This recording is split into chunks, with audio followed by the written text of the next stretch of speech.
quand tu viens dans un milieu Mhm. en tant que jeune femme Ok. de 25 et quelques, Très jeune. très jeune, Mhm. d'abord, tu n'as pas l'expérience. D'accord. Et le plus souvent, quand tu viens dans un milieu et que tu n'as pas de salaire Ok. ou de prime, Mhm. les personnes qui sont là-bas et tu entendras quelqu'un te dire, bon, moi, si tu es avec moi, je pourrais t'intégrer. Du gagnant-gagnant, quoi. Non, il te dira directement, je pourrais t'intégrer, Ok. t'aider à avoir peut-être, comme on sait, et tu veux être à la fonction publique. La personne est là-bas, il te dira, bon, si tu acceptes mes propositions, je pourrais t'aider à avoir une matricule ou bien te positionner. Ok. Et l'ambition est là, tu veux aller loin ou tu veux être une personnalité dans l'endroit où tu es venu. Finalement, c'est très facile de tomber dans le panneau. Ouais. Maintenant, c'est des défis qu'on doit surmonter. Ok. En tant que jeune fille, quand tu viens dans un endroit professionnel, tu es venu professionnel, tu veux travailler, il ne faut jamais avoir peur des harcèlements ou des intimidations que tu vas rencontrer. Il faut les tenir tête. Ok. Et savoir que l'éducation que tu as reçue à la maison, tu n'es pas venu à ce poste parce que on t'a ramassé dehors pour t'envoyer. Tu as étudié pour arriver à cela. Ok. Te dire que si je n'obtiens pas ça aujourd'hui, je peux obtenir ailleurs.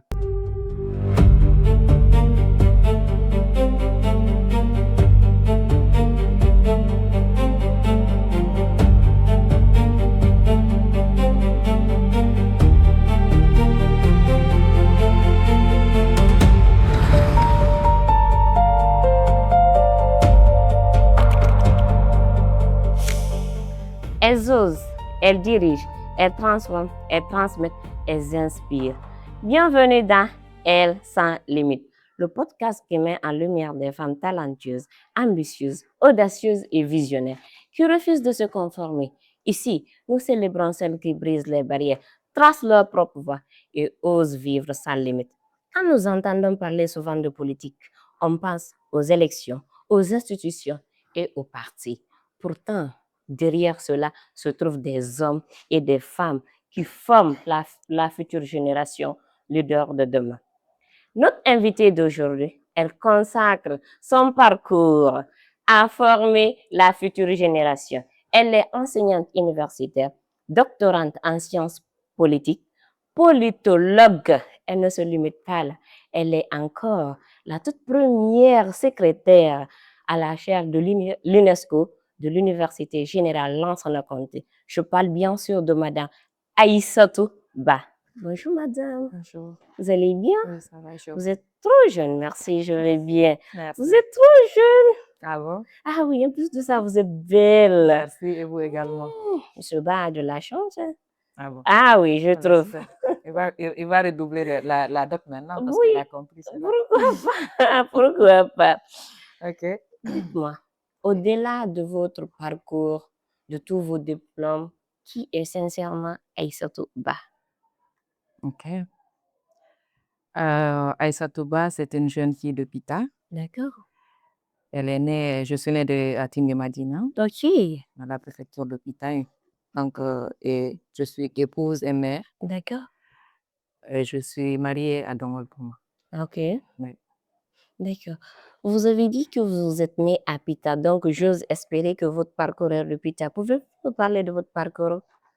Oui, j'ai étudié à Pita de la première année jusqu'au niveau bac, là D'accord. où j'ai eu mon bac à Tingué-Madina. Ok. J'ai été orientée à l'Université générale Lansana Conté de Saint-Fournier, D'accord. faculté de droit.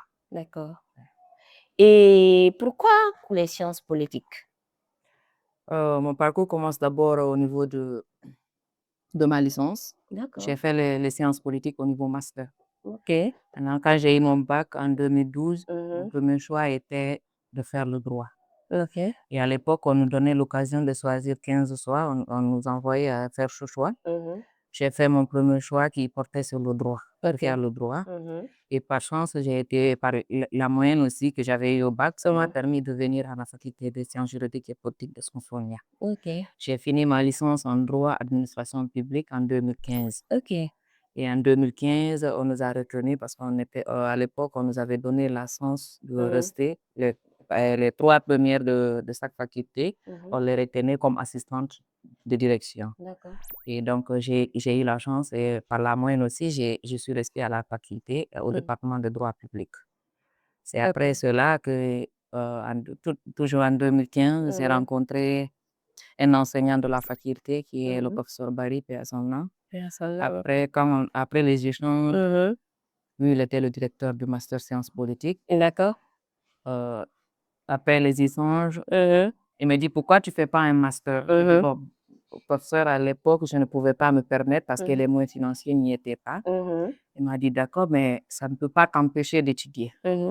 Va t'inscrire et puis au fur et à mesure du temps, tu vas voir ce qu'il faut faire. Si c'est les moyens financiers, peut-être on peut t'accompagner, mais pour les études, c'est toi qui dois t'engager. Donc, c'est comme ça que je suis venue en sciences politiques. Je me suis inscrite et on était 10 à l'époque, notre cohorte. J'ai fait les interviews et ma candidature a été retenue et j'ai fait les sciences politiques. D'accord, félicitations. Merci. Et on voit que vous avez eu une bonne personne au niveau de votre parcours, paix à son âme. Vous avez été secrétaire. Pouvez-vous nous raconter comment ça se passait, ce temps-là, avant d'être la femme que vous êtes aujourd'hui? Oui, Parce que chez nous, les secrétaires sont quand même sous-estimés un peu. Oui. Tu fais du secrétariat, tu fais tu deviens la personne à faire tout. Oui. Tu es au niveau du bureau, quand il y a des commissions, c'est à toi qu'on le fait. On envoie dehors. S'il faut aller dehors, c'est toi qui dois aller dehors, mais c'est dans ça qu'on peut se forger. Parce que quand tu viens dans un service, tu ne peux pas être là sans expérience. D'abord, tu es venu sans expérience, ça c'est la première chose quand on t'approche et que tu refuses de faire certaines commissions, tu risques de ne pas comprendre la situation. Et oui, ça n'a pas été du tout facile au départ parce que quand je suis venue, je n'avais pas d'expérience. D'accord. Donc, il fallait me former, il fallait m'encadrer et gérer le temps. Donc, faire le tout ensemble en un laps de temps, c'était un peu compliqué. Mais par la grâce de Dieu, les personnes de bonne volonté que j'ai éprouvées, que ce soit à la faculté et que ce soit au sein de l'université qui n'étaient pas liées à la faculté, ils m'ont montré la voie. D'autres me conseillaient qu'est-ce qu'il fallait faire, comment se comporter et qu'est-ce qu'il faut éviter, qu'est-ce qu'il faut faire. Cela m'a permis de m'intégrer et d'avoir la confiance de certaines personnalités de la faculté, ce qui m'a valu le temps que j'ai fait là-bas, parce que j'ai été à la faculté de 2015, octobre 2015, jusqu'en 2022. 2015 en 2022, tout le temps en qualité de secrétaire. J'ai été secrétaire entre-temps et en 2019, j'ai commencé avec un des enseignants à assister. Quand j'ai commencé, lui donnait le cours prévention et gestion des conflits. Il m'a dit, bon, écoute, comme tu fais un master, avant de soutenir, viens, on va aller ensemble en classe. Et comme c'était un cours de sciences politiques, je partais avec lui. C'est le même monsieur qui donnait le cours femmes et politiques. Donc après ce cours, il m'a dit, il y a un autre cours au deuxième maudit intitulé femmes et politiques. Moi, j'aurais vraiment souhaité que tu viennes suivre le cours avec moi. Comme tu n'avais pas fait la licence en sciences politiques, tu vas suivre ce cours avec moi et après cela, tu vas voir ce qu'il faut faire. Je suis venue, quand j'ai fini le master en 2018, j'ai soutenu en avril. Il est venu rencontrer le doyen de la faculté. Il dit, bon, écoutez, Aïssatou m'a suivi 2 ans et maintenant, elle a déjà un master en sciences politiques. Donc, moi, je propose qu'on lui laisse le cours. Mais à l'époque, ça n'a pas marché. Il y a eu des petits problèmes par-ci, par-là. D'autres disaient non, comme elle n'avait pas un lien avec l'université parce que je n'étais pas engagée. D'autres disaient qu'on ne pouvait pas payer et il y avait ce problème qui se posait. Parce qu'au côté de 2015 à 2019, à notre engagement, je faisais que du bénévolat, on peut l'appeler comme ça, parce qu'il n'y avait pas de salaire, il n'y avait pas de rémunération, il n'y avait rien en fait. Donc, cela ne vous a pas découragé? Non, pratiquement. À des moments, je me disais non, je vais abandonner. Et j'avais déjà des personnes à l'université ici, le professeur Barry, et un autre qui n'aime pas qu'on cite son nom. On va de la bonne personne. La bonne personne qui était là. Et à chaque fois que je venais vers lui, je lui dis, bon, cette fois-ci, je n'en peux plus, je vais abandonner. Il me dit non. À Symphonia, ce n'est pas la maison de quelqu'un. Ce n'est pas parce que vous n'avez pas gagné au départ que vous n'allez pas gagner. Donc, continuez à persévérer, ça viendra. Pour votre transport, je m'en charge. Venez, je vous donne le transport par mois, vous venez. C'est ce que je peux faire pour l'instant. Donc, je suis restée dans ça et quand la même personne a appris que je faisais le master et que j'avais des problèmes financiers, il est venu au secours. Il a payé la moitié. Il me dit, bon, écoutez, dans le montant s'élevait à 18. Il me dit, bon, écoutez, je vous paye la moitié pour que vous puissiez continuer. Tout ça, là, c'est une manière de vous encourager à rester à Symphonie. Oui. Parce que l'avenir ne se construit pas d'un seul coup. Vous devez être là, attendre et voir comment ça se passe. Peut-être que demain, vous allez dire Dieu merci. Mais pour l'instant, vous ne pouvez pas venir il y a des gens qui ont fait des années ici, qui ne sont pas homologues ni contractuels, qui ne sont pas engagés. Forcez-vous et apprenez. C'est une expérience. Ce que vous apprenez aujourd'hui, là, même si vous quittez ici, ça fait partie de votre CV. Ça peut vous servir ailleurs. Il y a des domaines, quand on va vous mettre dedans, vous êtes déjà forgé et ça passe. Mais si vous venez, vous dites non, comme je donne tas d'argent, je vais partir. Vous pouvez aller dans un endroit où on peut vous payer, mais vu votre manque d'expérience, on vous refoule. Donc, c'est grâce à ces personnes que je suis restée à Symphonia jusqu'en 2019, l'année de notre engagement. D'accord. Votre mémoire de master portait sur les processus électoraux en Afrique de l'Ouest. Quelles leçons majeures vous en avez tirées? Oui. Et d'ailleurs, pourquoi le choix là? C'est ce que je veux savoir. Pourquoi ce choix? Processus électoraux en Afrique. À travers mes études, j'ai compris que à chaque instant, on parle de processus électoral, mais la population qui est vraiment concernée par ce processus n'est pas informée c'est quoi les processus.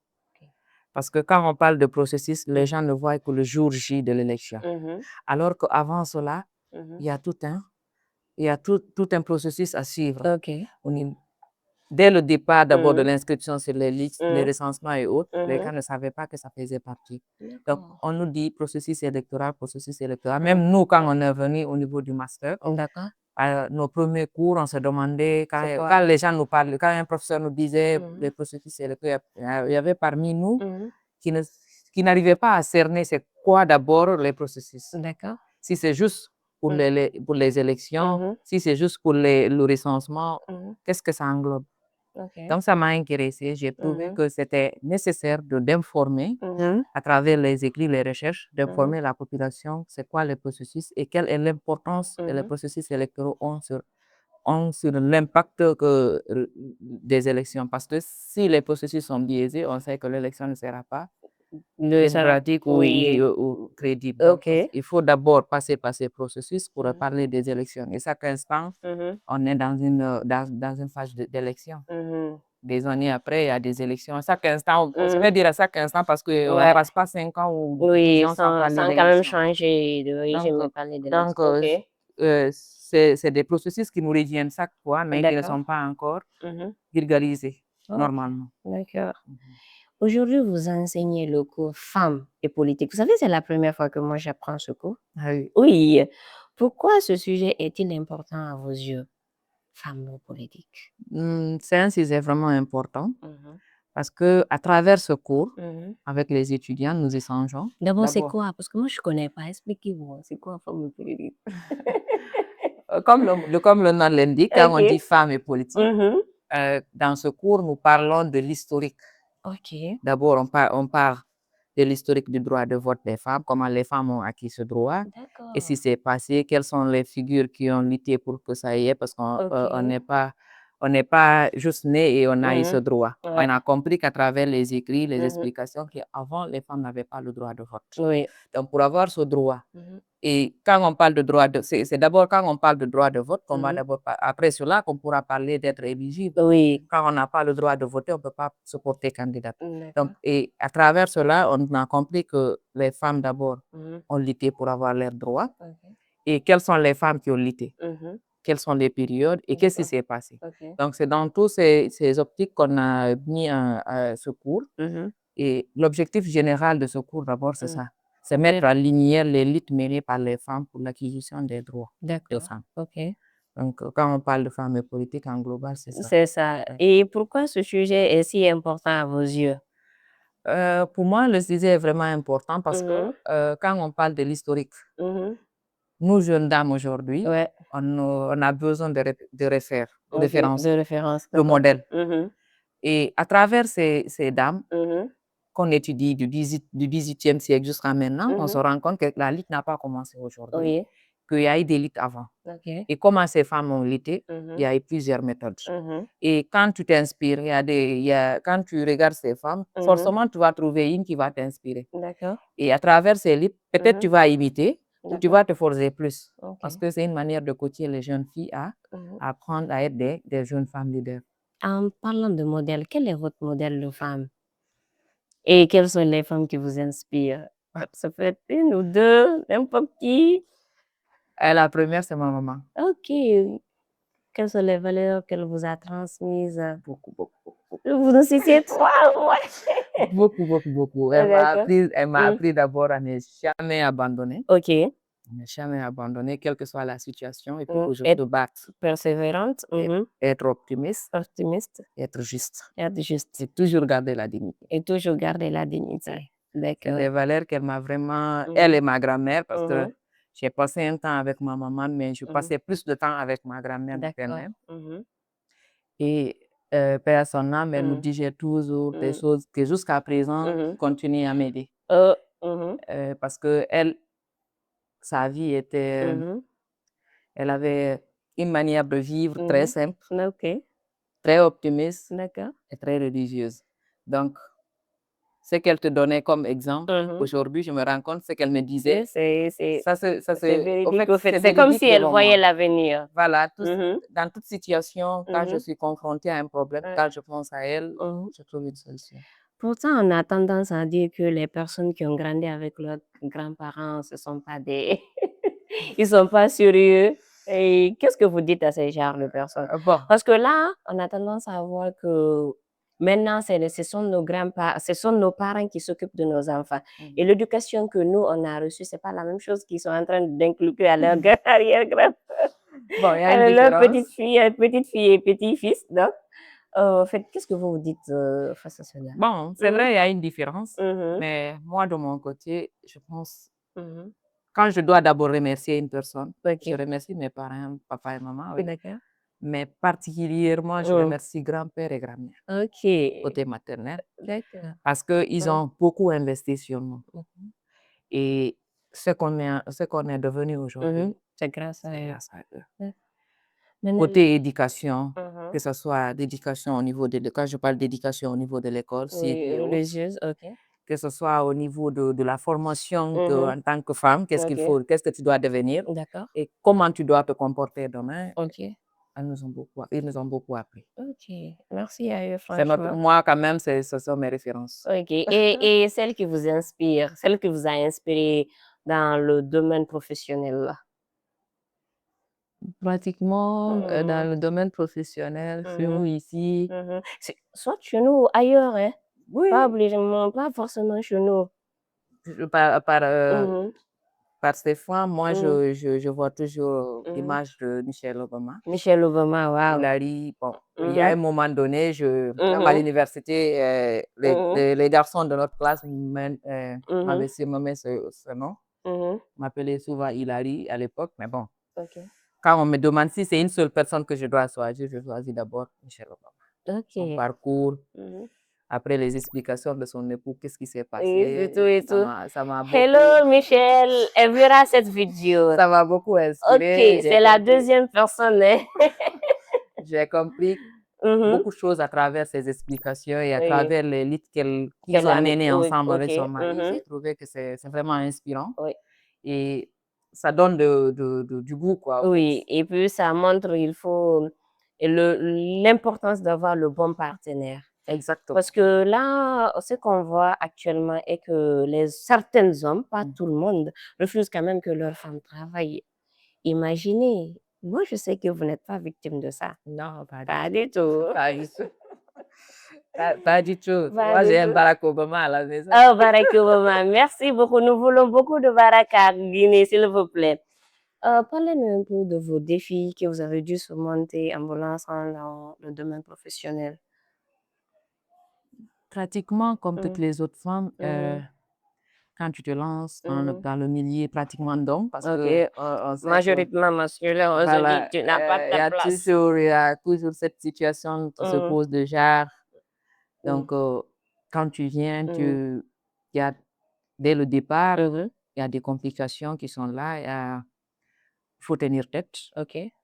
Parce que quand tu viens dans un milieu Mhm. en tant que jeune femme OK. de 25 et quelques, Très jeune. très jeune, Mhm.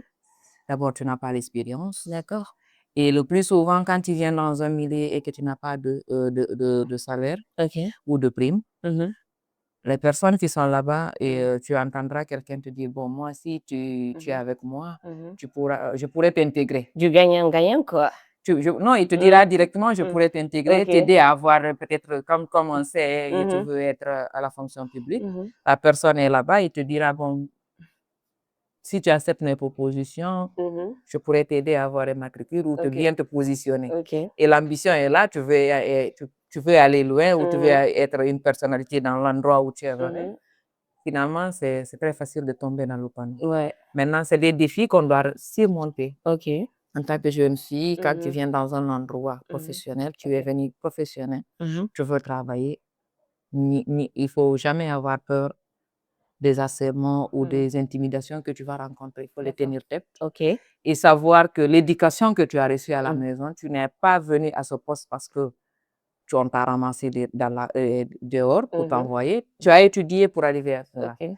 Te dire que si je n'obtiens pas ça aujourd'hui, je peux obtenir ailleurs. D'accord. Donc, mais si tu viens dans un milieu et tu te dis, bon, la première personne qui vient vers toi faire des avances, tu les acceptes en tant que jeune fille, parce que on le dit, c'est parce que c'est les jeunes filles qui sont victimes de ce genre de choses. C'est très rare de voir qu'un jeune garçon vient dans un milieu et il nous dénonce ces harcèlements. Mais les jeunes femmes, très fraîchement sorties de l'université, tu viens et on sait que tu n'as pas d'abord l'expérience, tu as envie de travailler, il y a certains trucs qui se passent. Et deuxièmement, il y avait ce côté finance aussi. Comme je viens de le dire, si tu n'es pas rémunéré, tu n'as pas de salaire, c'est très compliqué de tenir 30 jours ou 25 jours. Et là, tu dois être, moi personnellement, quand je suis devenue à Symphonia, c'était obligatoire de venir du lundi au samedi, 8h, 18h. Et à la rigueur, quand on finit le tout, et par la semaine, parfois on me donnait un peu d'argent pour me dire, bon, voici le transport, faut te débrouiller avec sa mère. C'était vraiment insuffisant, mais comme je vous l'ai dit, il y avait des personnes, ces deux personnes qui m'ont vraiment encadré, qui m'ont vraiment guidé et qui m'ont dit ce qu'il faut faire au moment qu'il fallait le faire, quoi. Donc, c'est ce qui m'a pu me maintenir à Symphonia jusqu'à maintenant. D'accord. Vous vous êtes fait accompagner par les bonnes personnes, vous avez tenu tête. Vous êtes, depuis 2024, vous êtes la première secrétaire à la chaire de l'UNESCO. Parlez-nous un peu de ce parcours-là, comment ça se passe? Oui, en 2024, j'ai été nommée au niveau de la chaire UNESCO de Symphonia. Mars 2024. D'accord. Et la chaire UNESCO évolue dans plusieurs domaines. OK. L'accompagnement des étudiants, les bourses des étudiants. Quand il y a des appels d'offres de bourses, normalement, ça doit passer par la chaire UNESCO. Mais à Symphonia, actuellement, pratiquement depuis 2024, quand on a été nommé ici, il y a eu des réformes. D'accord. Ces réformes visent à améliorer la chaire UNESCO et d'autres services aussi. Parce que on n'est pas affilié à la chaire UNESCO Paris. Et donc, le directeur et le recteur et les autres autorités compétentes sont en train de faire des démarches pour affilier la chaire UNESCO et moderniser le service. En parlant de bourse, qui a droit à ces bourses? Normalement, quand il y a des bourses d'abord, on lance au niveau des plateformes des étudiants. Ces étudiants, ils vont voir ceux qui remplissent les critères. Parce qu'à chaque bourse, il y a des critères à remplir. Définis par vous ou bien? Non, on nous envoie bien défini. Bien défini, d'accord. On définit, on nous envoie, mais on nous envoie le lien. Et normalement, c'est nous qui devons suivre ces étudiants, les encadrer pour qu'ils puissent postuler dans les règles. Donc, c'est l'institution ou les personnes qui, comment je vais dire, les institutions qui envoient les bourses, c'est eux qui rédigent les conditions d'admission. On nous envoie. Vous ne faites que proposer. On nous envoie.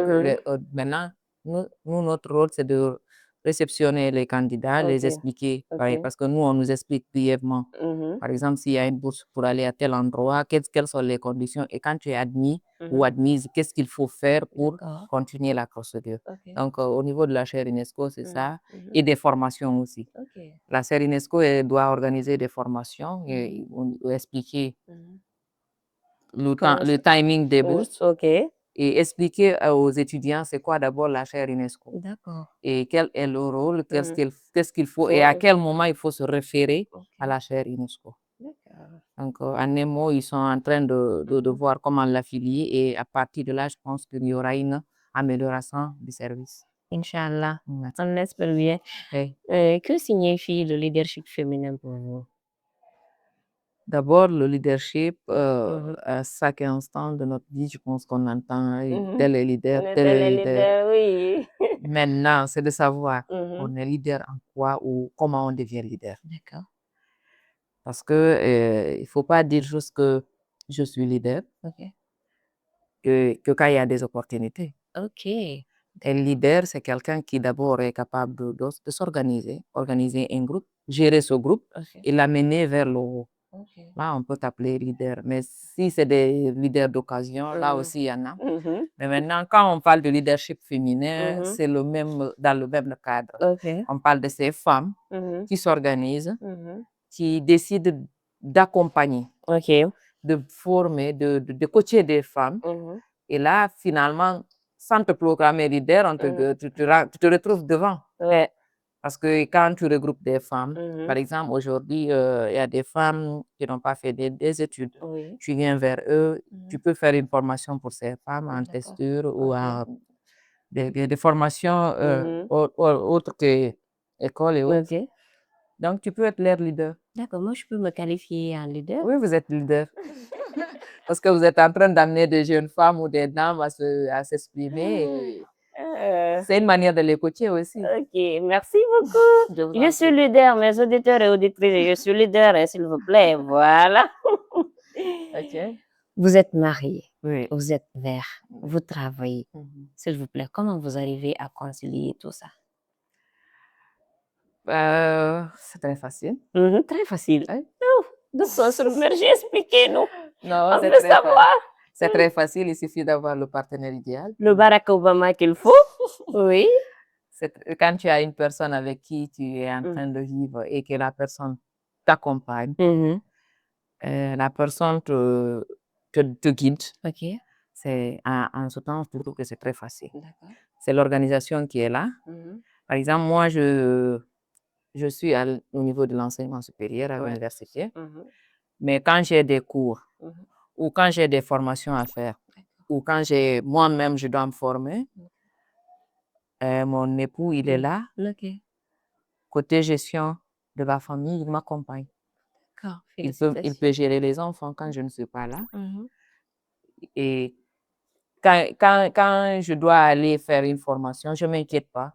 Parce que je sais que même si la formation va au-delà du temps, ou même si je dois rester dehors jusqu'à tard, il sait où je suis et il peut gérer les enfants. Donc, moins de stress. Donc, pourquoi j'ai commencé par dire c'est facile, d'autres vont dire non, elle est en train juste. C'est facile parce que quand tu as une personne qui t'accompagne, tu peux aller.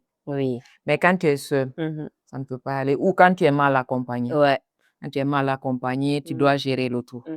Mais si vous êtes deux, c'est une équipe et puis ça peut aller facilement. En parlant de ça, M. Ba est là actuellement, il nous regarde. Ça, c'est un accompagnement. Là, il nous suit. Il est en train il est présent, je vous dis. Quel regard portez-vous sur la place des femmes dans la sphère politique en Guinée?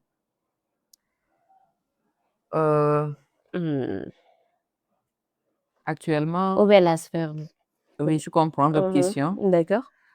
Actuellement, on est en train de voir une évolution par rapport à des années passées. D'accord. Quand on prend, d'abord, il y a déjà une loi qui est établie sur le quota des femmes au niveau des instances de décision. On sait que combien, il y a d'autres qui parlent, quand on prend la loi sur les quotas, on sait qu'on a dit 30%. Pour moi, c'est minime. Parce que le recensement dernier nous montre combien de pourcents de femmes nous avons. Et on se rend compte qu'on a plus de femmes en Guinée que d'hommes. Donc, nous parler de 30% et 70%, donc moi, je me dis que c'est minime. Donc, même, c'est ce que je disais aux étudiants, même là, la fois dernière, même parler du parité 50-50, moi, je ne suis pas d'accord parce que quand on prend 50% de femmes en Guinée, de toute façon, il y aura des femmes qui ne sont pas encore occupées. Donc, mais les efforts qui sont en train d'être fournis sont remarquables. Aujourd'hui, on se rend compte qu'il y a des femmes qui occupent vraiment des postes de responsabilité et qui sont en train de travailler. Et nous sollicitons que ce soit plus de femmes demain qu'aujourd'hui. Parce qu'on constate, quand on regarde les pourcentages des années de 2010 à 2020, de 2020 à 2026, il y a eu amélioration, je pense. Et si aujourd'hui, vous avez cette choix de décision, quelle est la parité vous voulez? Quelle est la parité? Quelle parité? Le pourcentage de femmes. Comment vous allez dire? Je veux que ce soit comme le Rwanda, 59% de femmes. Pourquoi le Rwanda? Le Rwanda a 59% de femmes. Donc, au niveau de leur parlement et instance de décision. Donc, à travers le monde, on se rend compte qu'actuellement, il n'y a pas un autre pays qui dépasse le Rwanda au niveau des postes occupés par des femmes. Donc, c'est pourquoi j'ai pris le Rwanda. Ça, c'est intéressant. Voilà. Merci beaucoup. Merci beaucoup. Présentez-vous, je vais voter pour vous. Il n'y a pas de problème. Quel conseil aimeriez-vous recevoir à l'âge de 20 ans? Quel est le conseil que vous dites si j'avais 20 ans là? Le conseil là, il allait me servir. C'est de redoubler d'efforts dans les études. D'accord. La première des choses. Aujourd'hui, je me dis, même que je suis un peu en retard au niveau des études. Parce que, comme j'aurais aimé, c'est à la rigueur à mes 35 ans que je sois docteur. À 35 ans, c'était quoi?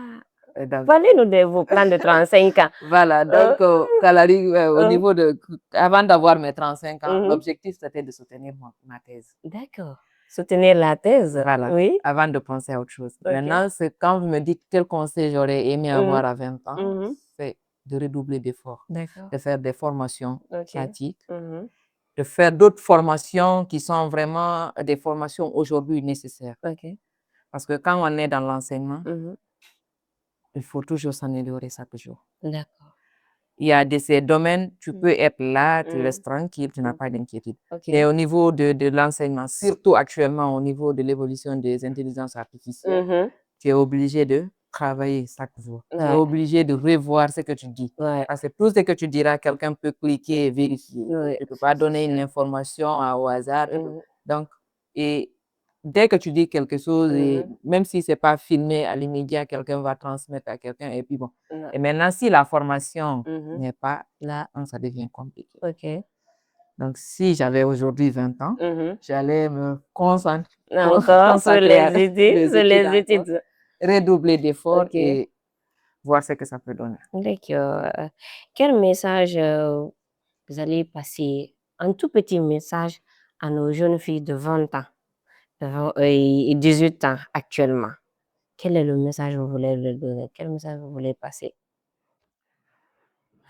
C'est commencer d'abord encore avec les études. Encore avec les études, d'accord. Sérieux dans leur vie.